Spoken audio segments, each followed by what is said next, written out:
Europe Matin, Julien Pierce sur Europe 1. 8h20 sur Europe 1. Bonjour Christian Prudhomme. Bonjour. Merci d'être en ligne avec nous ce matin. Quel bilan tire le directeur du Tour que vous êtes de cette édition 2018 ? Une édition rude, sans aucun doute, une édition qui a commencé avant le départ du Tour de France, une quinzaine de jours avant, puisque nous avons demandé pendant des mois et des mois d'avoir une réponse dans l'affaire Froome, et que cette réponse, après 6 mois d'attente, est arrivée 5 jours avant le départ du Tour de France. Donc ça ne nous a pas aidé. Un Tour de France rude parce que il a fait très chaud, à tout point de vue, plus de 30 degrés, et que ça a usé les organismes. Un Tour de France rude aussi parce que les images que je retiens de ce Tour, c'est d'abord la chute de Philippe Gilbert dans la descente du Portet d'Aspet, ce coureur ancien champion du monde, coureur belge, qui bascule dans le ravin. Donc il y a une peur effrayante, d'autant que dans le Portet d'Aspet, il y a 23 ans, était mort Fabio Casartelli, et que j'étais justement allé quelques minutes plus tôt avec Bernard Thévenet déposer une gerbe sur sa stèle. Et quand on est remonté dans la voiture, on a entendu d'une voix blanche Radio Tour nous dire il y a une chute sérieuse. Donc on a vraiment eu très peur.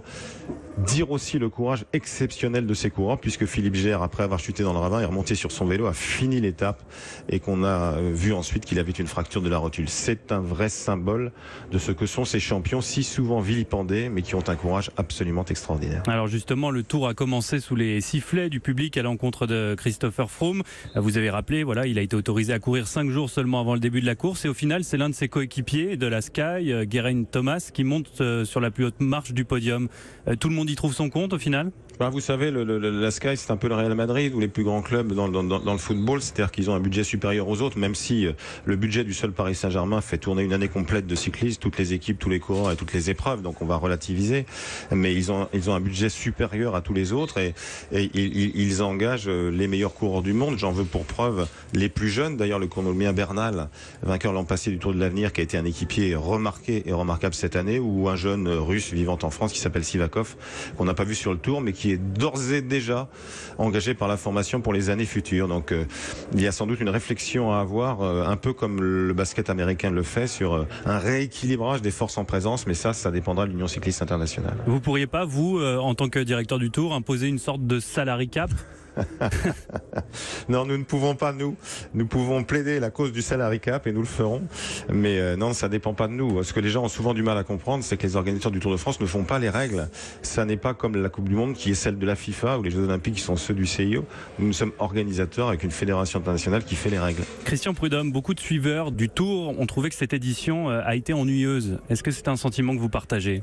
Non, on a connu des tours plus brillants, je le concède volontiers. Ennuyeuse, non, certainement pas. On a vu une traversée des Pyrénées magnifique pour finir. Il est certain que quand vous avez une équipe dominatrice aussi d'un point de vue physique, avec tous ces coureurs en tête de peloton, ça peut peut-être inhiber certains coureurs, mais le dernier tiers du Tour a été magnifique, avec des attaques, avec des gens qui ont tenté, des gens qui ont osé, qui n'ont pas forcément réussi parce qu'ils se sont heurtés à un mur blanc, mais qui ont tenté. Et on a vu aussi une vraie opposition pour les années à venir naître.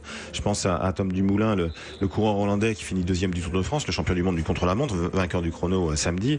Je pense aussi au Slovène Roglic, l'homme venu du saut à ski, champion du monde junior, et puis les Français qui, s'ils ne sont pas montés aussi haut qu'on aurait pu l'espérer, sont encore là et nous laissent des espoirs pour les années à venir. Est-ce qu'au niveau du tracé, vous avez certains regrets, notamment peut-être d'avoir commencé par ces routes accidentées de Bretagne ou ces pavés du Nord qui ont en quelque sorte un peu cadenassé la course, non ?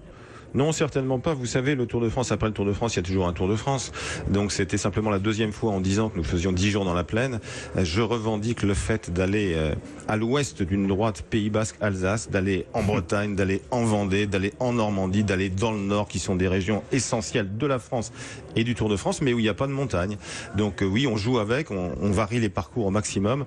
J'aurais rêvé que sur le tracé de l'étape de Quimper, magnifiquement préparé par Thierry Gouvenou, notre directeur des compétitions, il y ait davantage de spectacles. Il y avait simplement 38 coureurs ensemble à l'arrivée, mais l'élimination s'est faite par l'arrière et on préfère naturellement que ce soit fait par l'avant. Les coureurs s'habituent, vous savez, à une vitesse incroyable. Regardez les pavés, on a mis une dose de pavés plus forte, beaucoup plus forte que les années précédentes. Il y a eu 20 ans sans pavés, les pavés sont venus en 2010, ça a fait des dégâts, des écarts. 2014, des écarts, c'était dantesque, et puis 2015 et 2018, beaucoup moins. Le niveau est de plus en plus homogène, et donc c'est de plus en plus compliqué de sortir du peloton. Mais je vous confirme qu'on continuera à aller en Vendée, en Bretagne, en Normandie, Normandie, dans le Nord, parce que c'est la France. Et est-ce que vous continuerez à faire, comme dans cette étape des Pyrénées, une étape extrêmement courte, seulement 65 km? On a fait des reportages là-dessus à Europe 1 où on entendait les coureurs et le public la trouver en quelque sorte assez frustrante, cette étape. Je ne sais pas pourquoi ils l'ont trouvé frustrante. On continuera à avoir des étapes longues et des étapes courtes. Oui, alors 65, ça faisait 30 ans qu'il n'y avait pas une étape aussi courte. Il y a eu des étapes en ligne plus courtes du Tour de France encore dans les années 70, mais celle-ci effectivement était très courte. On fait régulièrement des étapes courtes et des étapes longues. Le paradoxe, c'est que beaucoup pensent que pour donner du suspense, de l'allant, il faut raccourcir, et je le pense aussi d'ailleurs, mais paradoxalement, c'est l'étape longue du lendemain à 200 km classique qui a donné le plus de résultats. Donc on ne peut pas savoir avant. Vous savez, le Tour de France, c'est pas une série télé où on décide de faire des rebondissements tous les 15 minutes. Ça marche pas comme ça. C'est la vie réelle. Mais c'est une vie réelle, et notamment celle des coureurs, de gens, encore une fois, et je le disais tout à l'heure, pour qui on peut avoir vraiment du respect parce qu'ils ont un courage inouï. Alors vous en parliez tout à l'heure, le bilan des Français. Moi je pense un peu à Romain Bardet qui va finir cette édition à la 6e place au classement général.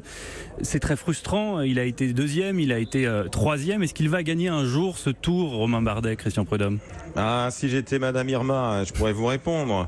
Je ne sais pas. Ce que je sais simplement, c'est qu'il a un vrai talent, que cette année, il était préparé assurément pour le Tour de France après 2 podiums consécutifs, qu'il avait une équipe très forte.